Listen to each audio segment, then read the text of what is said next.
Welcome to Edits in Minutes. Today, I'll show you how to create a clean crop transition in Adobe Premiere Pro. Let's get started. First, place the clips you want to transition between on the timeline. Ensure the first clip is above the second for about 2 seconds. Go to the Effects panel, search Crop and drag it onto the upper clip.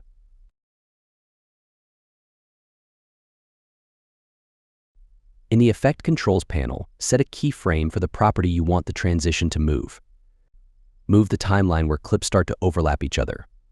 At first, it's 0%, but gradually, with 5 to 6 keyframes, make it 100% before the transition ends.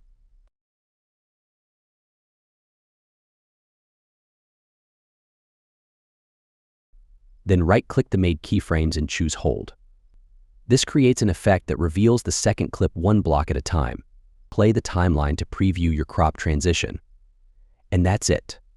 A quick and easy crop transition in Adobe Premiere Pro.